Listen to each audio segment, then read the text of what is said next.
Hey everyone, welcome back to another episode of The Balanced Lens. Today we're talking about something that is really fascinating that many people take for granted, and it's the Bill of Rights, specifically the First Amendment. Now, if you live in America and you've had social studies class and or history class and you've went through the Declaration of Independence and you've learned about these, you've probably never taken the time to do an in-depth analysis of how these things contribute to our freedom and why they're so special. And I'll admit, as I've gone through this, I've come to appreciate America so much more for the freedoms that we have that we've inherited through the Bill of Rights. And so today we're focusing on the First Amendment that offers just so many broad protections. But before we start, what is the Bill of Rights? How did it come to be? Can you give us a brief introduction of what this thing called the Bill of Rights is? Absolutely. So, I agree with your statement that we take all these things for granted, right? But what does it mean to live in a country where the government cannot legally stop you from criticizing it?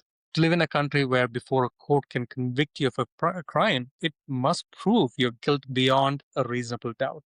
You don't have to say a single word in your own defense, right? Remember the right to remain silent. What does it mean to live in a country where soldiers cannot just be quartered in your home without your consent, whether the government cannot break down your door without first persuading an independent judge that there's a good reason to do it? We take these things for granted, but to most of the world, historically and even today, these are not guarantees. They are fantasies. So this is where the Bill of Rights come into play. There is a quote that Thomas Jefferson writes in a letter to James Madison in 1787, where he says, "A Bill of Rights is what the people are entitled to against every government on earth." That's how he writes it. So as we think about the Bill of Rights, it's not a fantasy story where everything was rosy. There was a lot of arguments, bitter, contentious arguments happening. And so when the framers produced the Constitution in 1787 and they finally ratified it in 1789. They first had to send it to the states, right, for ratification. But almost immediately, a huge number of states started complaining, where are the rights of the people? And the anti-federalists, people like George Mason of Virginia and Patrick Henry, they were alarmed. They feared, reasonably, that too strong a central government with no explicit limits on power would eventually become tyrannical, right? And Mason, who had written Virginia's Declaration of Rights, refused to sign the Constitution at Philadelphia because it lacked a Bill of Rights. So, and then you're the Federalists at the same time pushing back. Alexander Hamilton argued in one of the Federalist papers, Federalist number 84, that a Bill of Rights was not only unnecessary, but potentially dangerous. He said, if you list a specific right, like if you list out specific rights, he warned that you risk implying that the rights not listed don't exist, right? Because ultimately you can only write so much down. And then James Madison, who is considered to be the most brilliant constitutional mind of his generation, he initially agreed to that point that Alexander said. So he called the right protections that like they are parchment barriers, like paper promises that are determined that eventually a government can just simply ignore, right? So, but here's the issue: at that time, in 1787, there was a real danger that the Constitution was not going to be ratified entirely, right? Massachusetts, New York, Virginia would not ratify it without a promise that these Bill of Rights would come. So that's when the compromise came: that ratify the Constitution now, and the first Congress will add the Bill of Rights. So that's how they ended up ratifying the Constitution in 1789, right? Which again, right? And then Madison, who studied hundreds of proposed amendments from states, conventions, he looked at Virginia's Bill of Declaration of Rights. He looked at the English Magna Carta. He looked at so many different documents, and he finally crafted the first 10 amendments. Interestingly, Congress actually approved 12 amendments, but the states only ratified 10. So ultimately on December 1791, the Virginia is the last state that to ratify, and the Bill of Rights become law, right? So one of the cool things about this is like most governments, this is what makes this like document really cool and extraordinary, right? Most governments, when they protect rights, they do so by listing what rights they are granting to the people, right? But the US Bill of Rights is something philosophically different. It doesn't grant rights. It does the opposite. It restricts a government. because the rights are presumed to already exist, that they belong to the people. So the amendments simply tell the federal government what it cannot do. So it's an inversion, and it's not just a simple legal technicality. It's actually it was a revolution in political philosophy, the way you think about it.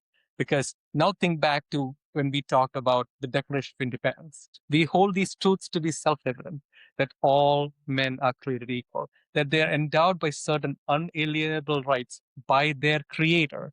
Right? It's talking about how there is a creator of the universe who has given us people certain unalienable rights, right? So that theological dimension here is very important, because the founders, they were deeply formed by the scripture and this natural law theory, and they understood that clearly. When we speak of natural rights, right, that they are rights that exist independent of any government. They don't need to grant it to us, right? They're basically going back to the book of Genesis that invokes and declares that human beings are created in the image of Almighty God, like Imago Dei.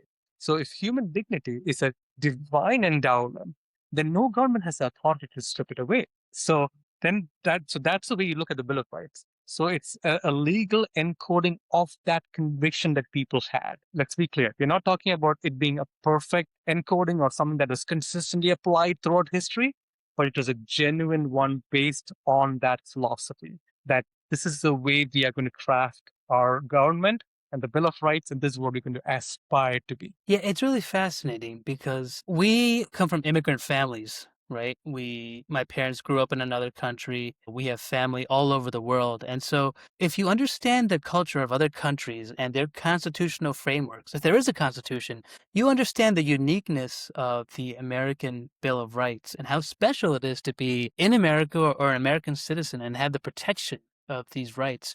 And as you mentioned, this isn't something the founders threw together in like a month. There was extensive research. They studied ancient civilizations. They studied Roman law. The founders poured over thousands of texts to study what caused governments to prosper and what caused governments to fail. And this Bill of Rights is a culmination of all of that. So until you actually understand the context of the history of the United States and the oppression the colonists were escaping from Great Britain, you don't fully appreciate this. So I'd encourage everyone, read the Bill of Rights, especially the First Amendment. Study it. Think through how this is different from the US and other countries, and you'll come to an appreciation of how great America is. To begin with, we're going to go through the First Amendment today. There's 5 core freedoms built into the First Amendment. It reads like this: Congress shall make no law respecting an establishment of religion, or prohibiting the free exercise thereof, or abridging the freedom of speech, or of the press, or the right of the people peaceably to assemble and to petition the government for a redress of grievances. 5 core freedoms. There's the freedom of religion. There's the freedom of speech. There's the freedom of the press, the right to peaceable assembly, and the right to petition the government. Very expansive, broad, thorough freedoms that every individual can enjoy, and the bedrock really of American democracy: religion, speech, freedom of the press, assembly, the right to petition the government. To begin with, we're going to talk about the freedom of religion. And in that first clause, there's actually 2 main components. One is the Establishment Clause, and the second is the Free Exercise Clause. And the Establishment Clause is essentially no law respecting an establishment of religion. It prevents the government from creating a national church or a national religion, favoring one religion over the other. Now, here's why that's special. If you travel and you go to Saudi Arabia, Islam is the official state religion. Sharia-based laws are enforced in Saudi Arabia. In fact, in many Middle Eastern countries. In Iran, it's a theocratic system with Twelver Jafari Islam as the main immutable religion. In countries like the Maldives or Mauritania, Islam is mandatory for citizenship with very strict enforcement. Even in the UK, the Church of England is the established church in England. Its monarch is the supreme governor. Senior bishops sit in the House of the Lords by the right, and there are historical legal privileges. Now, while the UK is largely tolerant and secular in its form and government, this formal establishment contrasts with the US prohibition on government entanglement between church and state. And so it's fascinating. Our idea of this clause, which prohibits the establishment of a national religion. And throughout history, if you study even the history of England, you will see there's a lot of things that are really ugly because there was a big clash between the official church of England and the Protestants that were coming up. Like it was bloody. We're not talking about anything close to being peaceful. Like the founders knew what they were running away from and they knew what they wanted to avoid. And they were very strict about it. They were like, we have to make sure that we don't entangle an official religion and encroach upon the unalienable rights upon which they were talking about. Remember, that was the premise of them writing these things. So that's why those premises are very important, right? In the Declaration of Independence, they lay the groundwork to why they believe what they believe, and the freedom of religion is one of the top ones over there. And what's fascinating too, right? Many of the founders were Christians. They were strong believers in Jesus Christ, yet they did not want to establish a theocracy. We should make that very clear. The First Amendment, it does not establish Christianity as the state religion of the United States. Now, I believe in their hope and intent, they believed that people should follow the Bible and live by the principles of the Bible, but it did not establish Christianity as a official religion in the United States. Interesting. That's As we very move good. on, Oh, that's a good point. I was thinking when you were saying, I remember, I forget which founding father said this, but someone said that like the Constitution and our Bill of Rights, this whole structure is created for a moral and religious people. Like because that's a premise upon which they build it, right? It was meant for people who have some sort of moral standards and have some religious affiliation, therefore, yet they were skeptic of creating an official state religion. yeah, and simply because it's what they ran from in England, right? They ran from a state, a national religion, and so they Right. understood how that could be abused. A second part of the Establishment Clause is the Free Exercise Clause, which states in this express manner or prohibiting the free exercise thereof, meaning that government cannot substantially burden or prohibit religious practice without a compelling reason. So again, thinking about other countries like Saudi Arabia or Pakistan, apostasy and blasphemy laws are common with severe punishments, even death and stoning in some cases. There are restrictions on conversion or non-conforming practice. Similarly, Iran, Afghanistan, right? Very strong theocratic controls on religious conformity. Mauritania, death penalty for apostasy in some interpretation. And what's interesting, even in places like the UK, right, free exercise is broadly protected. However, the Racial and Religious Hatred Act in 2006 restricted religious expression or practices if they stirred up hatred. And that's pretty subjective, right? Like, if your religion or your belief stirs up hatred, you could be restricted? Like, that's very subjective in my opinion, because you look at how any type of belief, any type of faith can anger somebody because you express faith in a higher power. Someone doesn't agree with it. Well, what does it mean to stir up hatred? Does that mean that my exercise of my religion is restricted? And so it's extremely interesting when you think about this. Another interesting fact I'll bring up, in India, Section 295 of the Indian Penal Code makes it a criminal offense, punishable up to 3 years in prison, to maliciously and deliberately insult the religion or religious beliefs of any class of citizens. It functions as a broad level blasphemy style law that has been invoked across different faiths. And so interesting, right? How if you insult someone's faith, how that can be considered a federal crime in some countries. And so the protection we have in America is very broad and expansive. And I think we forget how the nuances of the First Amendment are extremely vast in how they protect our liberty. 100%. Like in India, there are a lot of cases that I've heard about where even Christians have been accused of converting people and have been put into jail. And what they were doing is they were helping the poor, the people in the slums, like taking care of them. And because the people loved what they were seeing and they knew that this was being done because of the love that they were sharing, the love of Jesus that they were sharing with the people, they did convert, but the government held that against them. So This is like, it's very important to understand that how the US considers this free speech in such an absolute form. Like the Supreme Court, for example, has held like case after case that the government cannot regulate speech based on its content or its viewpoint. You want to burn the American flag? Burn it. There was a Supreme Court case that actually told that that was fine. In India or other countries, you burn the flag, you're going to prison, right? You want to preach in public, you can preach in public. You want to publish classified document as long as the court is not stopping you first. Like the Supreme Court held that the Pentagon Papers case in 1971, that's fine. You want to call your government evil? Go ahead. You want to say Trump is acting like a king? Go ahead.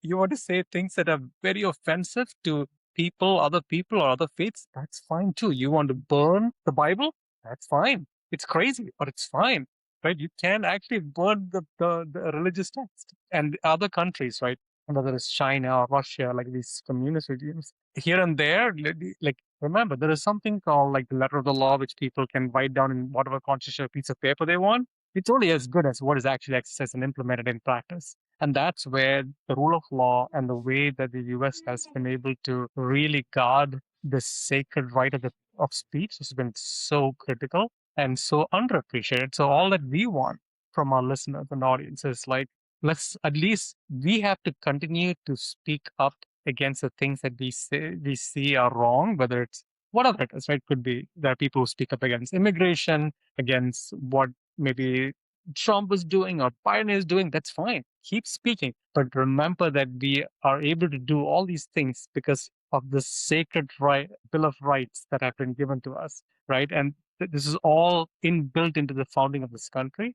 That's all that I want. I just want people to appreciate it, do it, and don't take it for granted. There are people who flippantly say, "Oh, you know what? I'm just going to move to the UK or Canada or wherever, right? India, like whatever they want." Yeah, but do you actually understand and appreciate the differences? There's certain things you can do here that you cannot do there, Right. right? So yeah, it's absolutely fascinating. And the more I study it and the more I learn it, the more I appreciate how unique it is. Yeah, and speaking of the freedom of speech, right? It protects the right to express ideas, opinions, and beliefs, again, directly stated in the First Amendment, even unpopular or controversial ones that you just mentioned. If you live in America, you know this, you can pretty much say anything, as long as you're not inciting violence or, threatening to kill someone. There are some limits there. But you can criticize any politician you want. You can make an effigy of anyone you want and drag it through the street. You can burn whatever text you want. We have one of the most broadest free speech protections in the world that includes offensive or dissenting speech. And it's amazing how this is exercised in public. Now, contrast this with Thailand, and other countries where there are harsh laws punishing the criticism of the monarchy. In countries like China, North Korea, Russia, there's severe censorship, laws against disloyal or critical speech. Here's a fascinating one, though. I want you to think about this. The UK has vastly different free speech laws than the United States. Now, you may not know this. I encourage you to research this. If you're a listener, if you hardly listen and you're just scrolling, you need to research free speech laws in the United Kingdom, because the United Kingdom has no single constitutional free speech guarantee and instead balances expression against other social interests. Speech can be lawfully restricted to prevent harm, including hate laws against hate speech, harassment, speech deemed likely to cause alarm or distress. So think about this. In Great Britain, you're not allowed to say something hateful that disrupts social cohesion, whatever that means, if it meets the legal threshold for a hate crime or incitement or something that it upsets the general population. Now, that's pretty crazy. Public Order Act of 1986, Crime and Disorder Act 1998, expression stirring up hatred based on race, religion, sexual orientation, likely to cause harassment, alarm, distress, or public disorder. What does public disorder mean? Like, I don't know. They're criminal offenses with penalties up to 7 years in prison. Now, here's the crazy thing. I encourage you, go and Google and search the amount of people in the United Kingdom that have been penalized, thrown in jail, or apprehended because of something they posted online. The number is staggering. Like, it'll blow your mind to see just how many people have been arrested because of social media posts in the UK because they simply posted something that frustrated or annoyed a lot of people, and they decided that this was a violation of social disorder. So, fascinating study. You can read through it yourself, fact check me. You'll be blown away by the expansive nature of free speech in America and the privilege we have to say whatever we want here in the States. Very, very, very critical and important, right? And this is why, like, as we think, so as we are talking about America at 250, you're thinking about, okay, we want to see America at 500. To see another 250 years of this country going forth, right? We have to understand where we came, what truly made us unique, what worked and what did not work, and what we can continue to refine. This is why we talk about these things, right? In one of our podcasts, we talked about the Pakistani grooming gangs in the UK and how that went on for decades, not because it was not noticed or unknown, but because of some of this free speech law restrictions that basically restricts people from saying something or doing something that's offensive to a race or a group of people.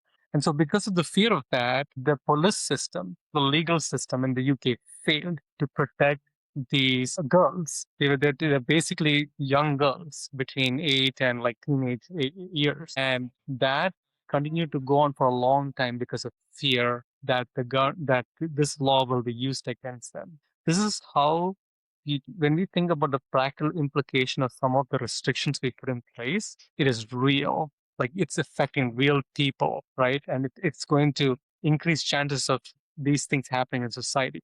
We want people to speak openly and freely, and it's something that the US is very unique in like allowing for, you can say absolutely anything you want as long as it doesn't cross the boundary of inciting direct violence, imminent threat, that kind of stuff, right? Which makes sense. Other than that, you can speak absolutely anything you want, and this is truly a very solemn right that we should take seriously and not take it for granted. Yeah. And what's fascinating, a sister clause of freedom of speech is the freedom of the press. Right now, you think, why did the founders include this? Because doesn't freedom of speech translate to the press? Like, you would think it's inclusive, but this was explicitly mentioned by the founders to protect the freedom to report, to check facts, to keep people accountable. For example, if you're a Republican, you probably hate CNN and NBC. If you're a Democrat, you probably hate Fox and One American News and every other conservative station. But guess what? In order for democracy to function well, you need all of them. You need a Fox, you need a CNN, you need an MSNBC, you need every type of press angle out there to keep each other accountable and in check.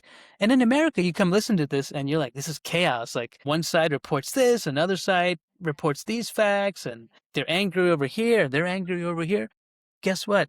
That's what keeps the wheels of democracy turning, because there's accountability on every end, because we have the freedom of the press. The freedom of the press, it's the right to publish news, opinions, and information without prior government censorship or licensing. It empowers a free and independent media, which is essential. It is foundational. It is the bedrock of democracy, and that is so important. Again, countries like North Korea, China, good luck being a journalist there. There's no such thing as independent journalism.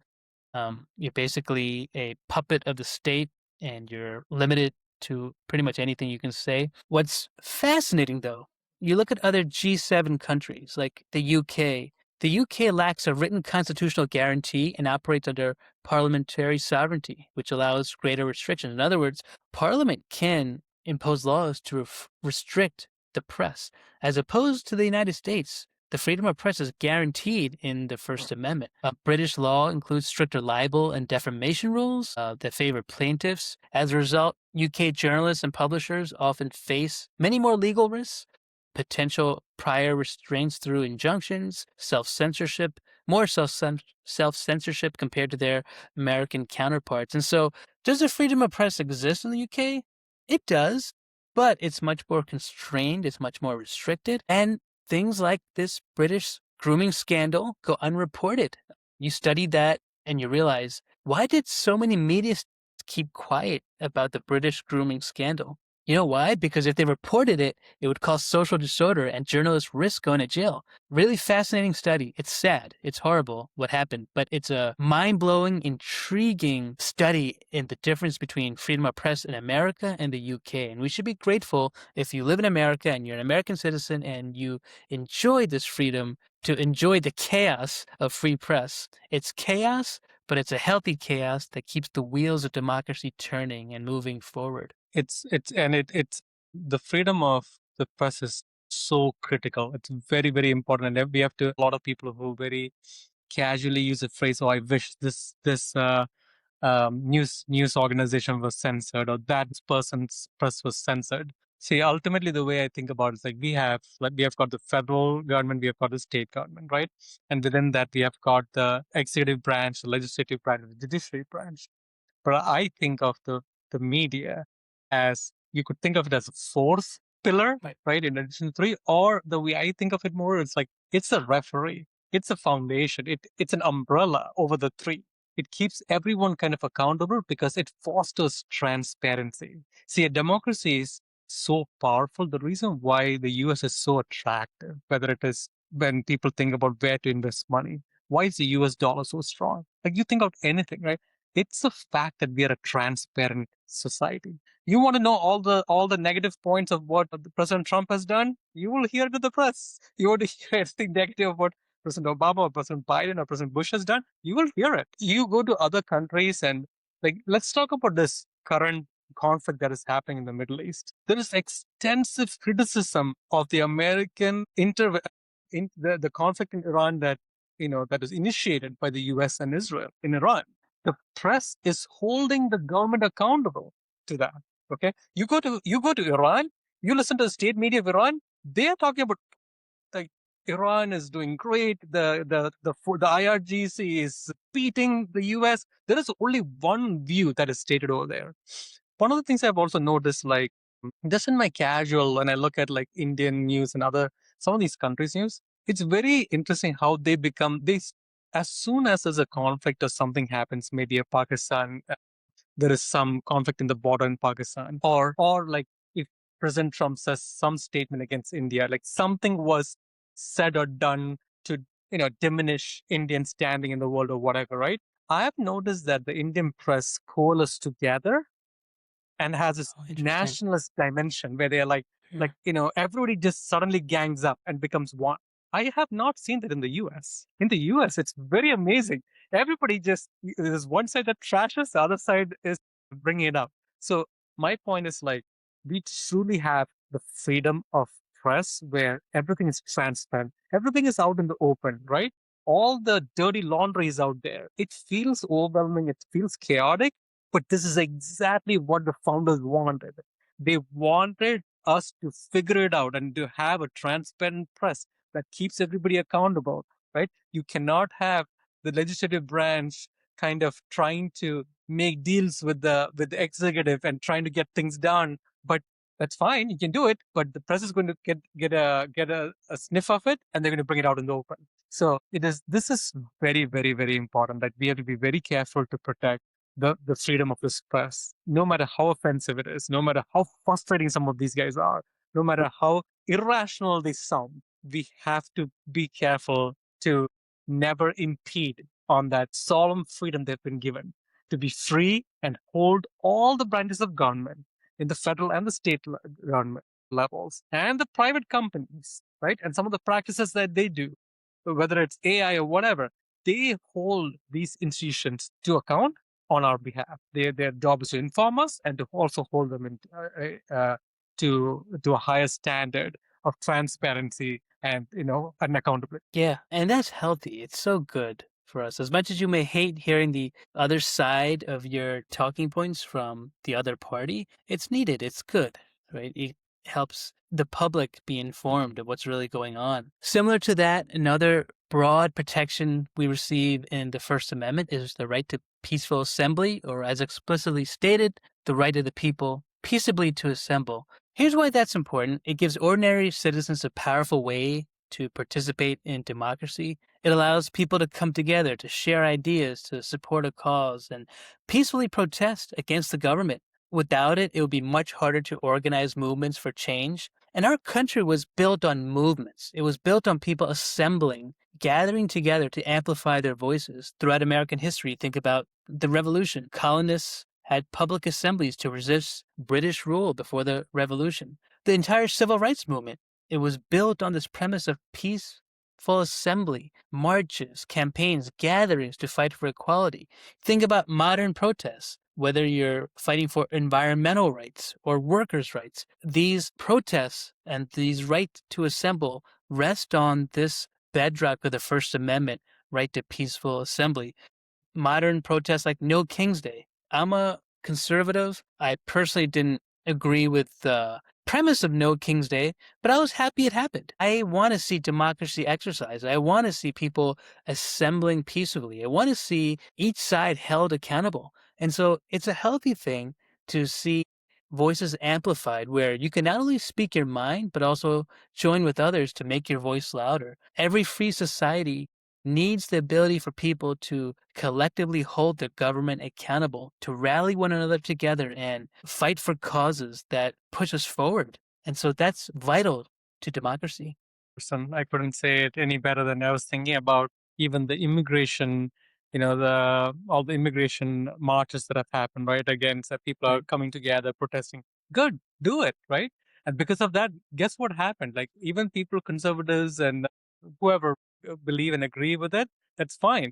But they did end up making some changes to the way Right. they were doing things. This like there are a lot of positive things that happen when people are allowed to peacefully come together, protest, let their voices heard. This is a absolutely important thing. It's very important. I still remember, even though I personally have never felt or experienced racism in this country, but I remember there was this race for racism things that I know a lot of people who joined those races. Good, let your voices be heard, right?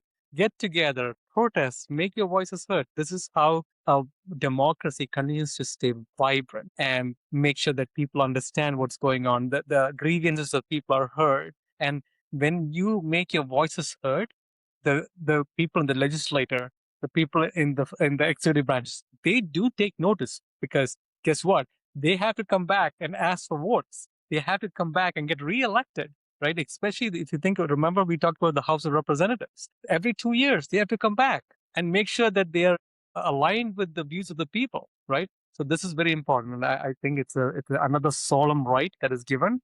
It should not be taken for granted. Absolutely. And assembly is so vital to movements that have pushed us forward as a nation. The last clause in the First Amendment is the right to petition. It's the right to petition the government for a redress of grievances. So this gives citizens the right to appeal to the government through lawsuits, through lobbying, through formal complaints without fear of retaliation. So you have this right to formally complain to the government without fearing retaliation from the government. Now, other countries, and this may be obvious, right? You don't want to do this in China or North Korea or Russia or Iran. There's all types of laws for protesting your government. You'll probably never be seen again. But in the United States, like you can, sue the government if you think that you were, injured in a federal case or somehow you suffered damages through the government. You have the right as an individual to bring up a lawsuit and sue the government. Now, in other countries, even big democracies like the UK and India, there are restrictions that apply. There are restrictions that apply to the content if it violates hate or defamation laws. There's no strong reprisal protection equivalent in the similar context. In other words, you initiate a lawsuit in the government, there's not necessarily a direct protection from government retaliation. In a country like India, citizens can petition courts, but there are limits from the government as they can cite sedition or other laws that can be used against petitioners, where in the US, you have much broader types of protection. And so, again, we take this for granted in the United States, the ability to appeal to the government through lobbying, through formal complaints, to actually recognize that we weren't created for the government, right? We created the government in order to protect us, to secure our rights. But these rights have been endowed by God and not the government. And so as a result, we have the right to keep a government accountable. through these methods of petition. And we don't think about that much here in the States. People will complain, well, we're such a litigious society. Well, that in one sense is a sense of accountability that keeps us moving forward, that keeps us accountable. When you recognize your right to a lawsuit or to lobby or to have a formal complaint against a government body, yes, it is litigious, but it certainly has a amount of accountability that helps us move toward progress. 100% agree with that, right? Like, yeah, you can see, like, if for anyone, right, look at the number of litigations that are happening against Donald Trump personally, his family, his businesses, right?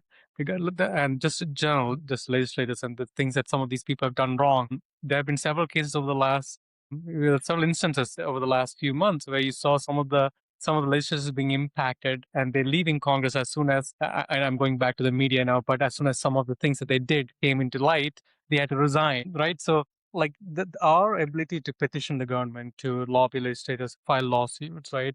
Well, and like gather public support by collecting signatures for public policy changes, for pardons, for new legislation. These are very important rights, and again, there's a lot of these. If you roll them back, it comes from the premise that you were talking about, Dennis, like, that which is in our Declaration of Independence. If you don't understand the premise upon the foundation upon which these other bills are built, you won't understand why they're there. And then Right. these are extension of the freedom of speech that was being mentioned, right? Because you have to have all these elements in place, all these five elements of the First Amendment are packaged together for a reason because they come in a bundle. And so one cannot exist without the other. If you do not have the true freedom of speech, like you mentioned what happens in India or the UK or whatever, well, your freedom of petition is only as good as your freedom of speech. So they're interconnected. And that's why they're bundled into one. And it's important for people also, for all of us, to understand the premise upon which it is built, that our rights come not from the government, but from our creator, right? That's where the rights come from. And we, the people of the United States, give the power to the government so they can administer the rights that we have gotten from our creator. Yeah, and the alternative to the right to peacefully petition the government is riots and rebellions, right? The right to petition the government allows people to formally ask for justice, for changes in laws, for correction of wrongs. And the founders included it because they had lived through British rule of ignoring colonial petitions. Peaceful requests were rejected. It helped them convince they needed independence. And so this right powers everything from, signing online petitions, which may be a lot of you have done, to calling your congressman or congresswoman and complaining without having the police show up at your house, to filing class action lawsuits. It helps keep the government responsive to the people and reinforces this idea that sovereignty, like you said, ultimately belongs to citizens and not to the government or rulers. So we want to thank you guys again for joining in for our podcast. We hope you enjoyed listening to our discussion of the First Amendment. It's really fascinating. I hope you grow to appreciate the beauty and the value of the broad protections that we enjoy and really take for granted here. So let us know what you think. Drop a comment in the section below. We'd love to hear your thoughts on the First Amendment and why you think it's unique. Once again, thank you all for joining. We hope you like and subscribe, and see you again for our next podcast. Thanks, everyone.